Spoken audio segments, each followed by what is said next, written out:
Olá, seja muito bem-vindo, seja muito bem-vinda a essa plataforma, especialmente aqui no meu canal do YouTube. Se é a primeira vez ou você vem várias vezes aqui, certifique-se se já é inscrito ou não. Se não, inscreva-se no canal, ative o sininho, deixe o seu like, o seu comentário, porque isso me ajuda muito a continuar produzindo conteúdos que visam edificar e abençoar você cada vez mais. Não diferente, hoje eu quero falar sobre os desafios missionários de Barnabé e Saulo na sua primeira viagem missionária. E peço a você que você assista o vídeo todo, porque eu tenho certeza que você vai sair desse vídeo aprendendo algo novo para colocar em prática na sua vida, porque o mesmo chamado de Paulo, o mesmo chamado de Barnabé, da igreja primitiva, dos discípulos, é o mesmo chamado para nós ainda hoje, beleza?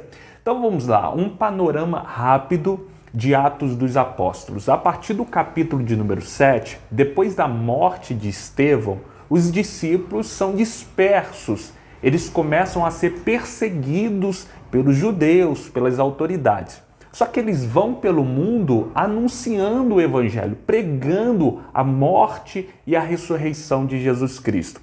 É muito interessante porque eles tinham cravado no coração deles a ordenança que o próprio Cristo havia feito a eles. No capítulo de número 1, verso de número 8, você pode consultar aí na sua Bíblia. Jesus disse que eles seriam testemunhas oculares, ou seja, testemunha daquilo que eles viram em Jerusalém, na Judéia, em Samaria e até os confins da terra. Então, vem a perseguição, eles são dispersos, eles são espalhados, mas eles continuam andando e pregando, propagando, tagarelando a respeito das boas novas de Jesus Cristo. E alguns dos discípulos chegam na cidade de Antioquia. Ali eles começam a pregar e nasce ali uma igreja.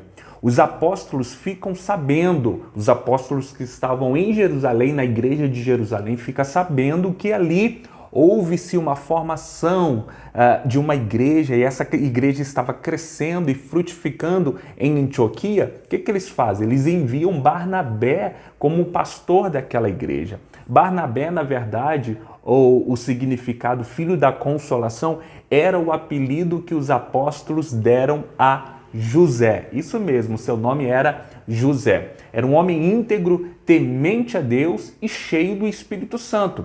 Tanto que no capítulo de número 4, o doutor Lucas vai narrar que Barnabé, ele vendeu uma propriedade sua e entregou dinheiro aos apóstolos. Por que isso, Douglas? Porque a igreja estava crescendo.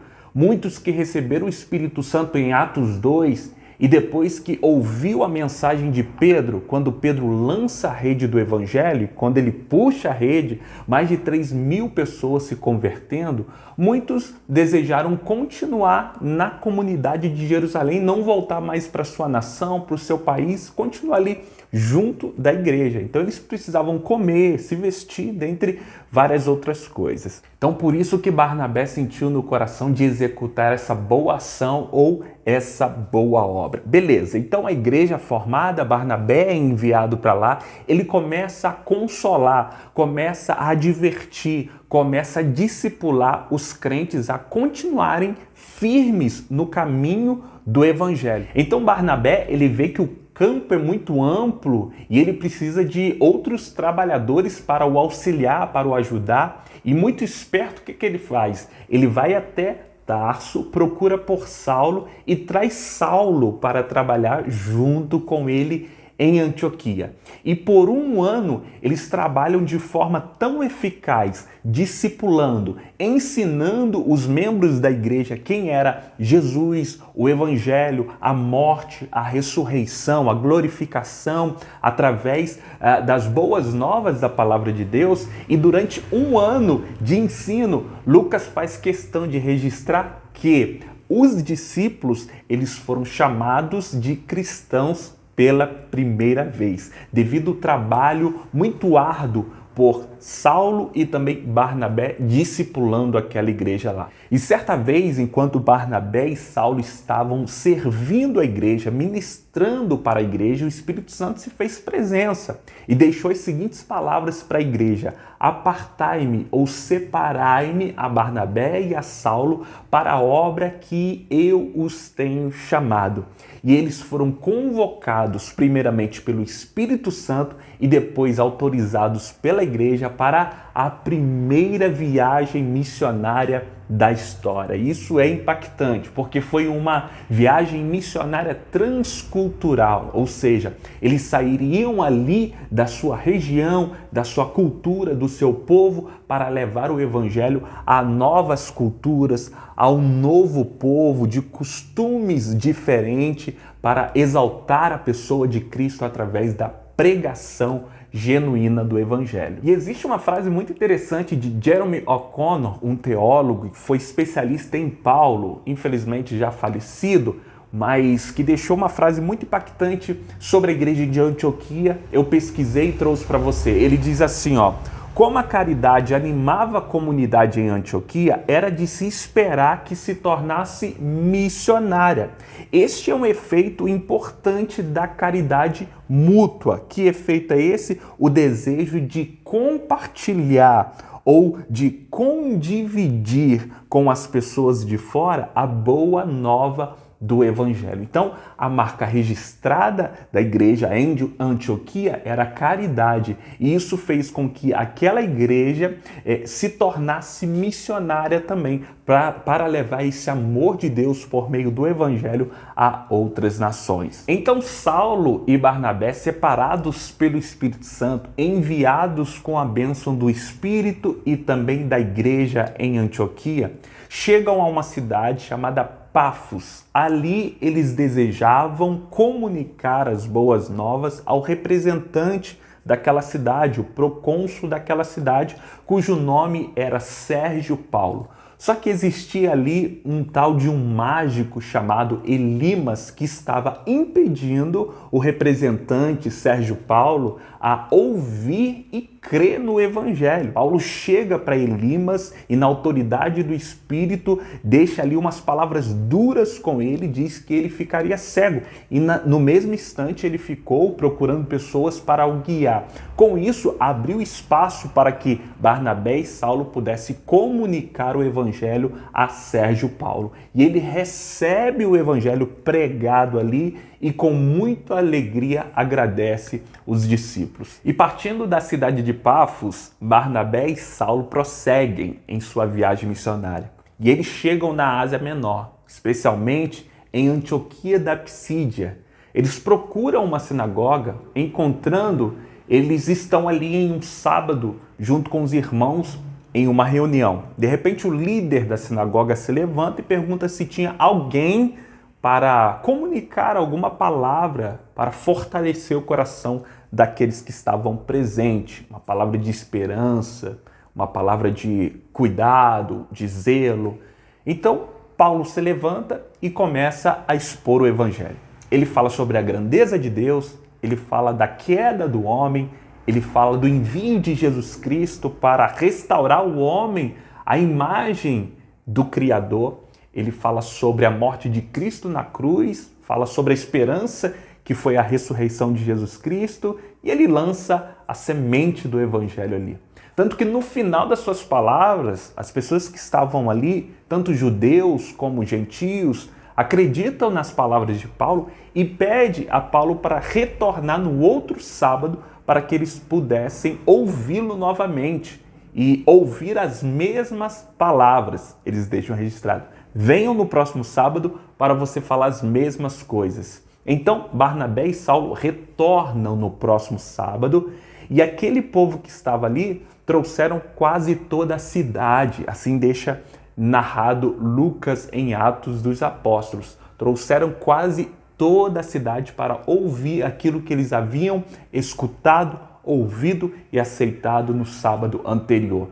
E ali a cidade se converte. Infelizmente, alguns judeus, com muito ciúme, muita inveja dos dois apóstolos, começam a agitar algumas pessoas ali, procura umas mulheres da cidade importante para que pudesse perseguir Paulo e Barnabé. Só que eles prosseguem no seu caminho, na sua jornada, e o Espírito Santo deixa ali em Pafos e também na Antioquia da Psídia a semente do Evangelho germinando, e ele estava ali fazendo crescer no coração daqueles irmãos que ouviram as boas novas de Jesus. E depois de Antioquia da Psídia, eles chegam a Listra também. Na entrada da cidade, Paulo avista um homem que era paralítico desde seu nascimento. E ele vê nos olhos daquele homem que o homem tinha fé o suficiente para ser curado. Paulo se aproxima, ministra a cura ali, ele dá um salto e ele começa a caminhar e a andar junto com Barnabé e Saulo, e eles entram na cidade. A multidão, vendo aquilo, começa a querer adorar Saulo e Barnabé, dizendo que eles eram deuses que se manifestaram naquela cidade de Listra. Só que Paulo se coloca diante daquele povo, da multidão, dizendo: não nos adore, porque nós somos servos, nós somos homens sujeitos à mesma queda, sujeitos ao mesmo pecado que todos vocês. Somos seres humanos, adoram a Jesus. E Paulo vê ali uma grande oportunidade de levar o centro ou o foco para o Evangelho, para a pessoa de Jesus Cristo. Ele prega ali, muitos se convertem. Infelizmente, alguns judeus vindo de outras cidades o perseguindo, faz um montinho ali e muitos apedrejam Saulo. Ele está ali no chão, ele é arrastado para fora da cidade de Listra, colocam ele lá para o lado de fora. De repente chegam os discípulos, formam uma rodinha, olha para ele, ele se levanta rapidamente, entra na cidade, começa a encorajar os irmãos, começa a dar palavras de ânimo para os irmãos, e depois ele ora ali na cidade, estipula junto com Barnabé, líderes da igreja, começa a jejuar, e eles seguem o caminho de volta até a cidade de Antioquia, até a igreja que estava em Antioquia. E ele volta em cada cidade junto com Barnabé, orando, jejuando e levantando líderes da igreja plantada por onde ele e Barnabé passou. E eles seguem o seu caminho, voltam e chegam na cidade de Antioquia, especialmente na igreja, e ali ele começa a comunicar junto com Barnabé as boas novas que Jesus estava fazendo em todas as cidades que eles passaram. Então foi só um panorama para você de algumas cidades aqui que marcaram a vida. Claro que ele foi por várias outras cidades pregando o evangelho, mas essas aqui marcou muito, tanto que Lucas fez questão de narrar, de pontuar as cidades que o evangelho frutificou, cresceu. Então essa foi a primeira viagem missionária de Barnabé e Saulo, que foram convocados primeiramente pelo Espírito Santo e depois abençoados e também enviados por meio da igreja local, da igreja em Antioquia. Se essa história abençoou sua vida, se você curtiu, peço que você deixe seu comentário e que espalhe essa mensagem para mais pessoas, para que nós possamos enfrentar esses desafios que tanto se levantam à nossa frente, essas barreiras. Sim, pregar o evangelho é um desafio. Muitas pessoas vão receber, como nós vamos ver aqui com a vida de Barnabé e Saulo. Outras pessoas vão recusar, outros vão nos apedrejar, outros vão nos perseguir. Mas a nossa missão, assim como a igreja primitiva, é pregar as boas novas, é comunicar a palavra de Deus. Deus abençoe sua vida.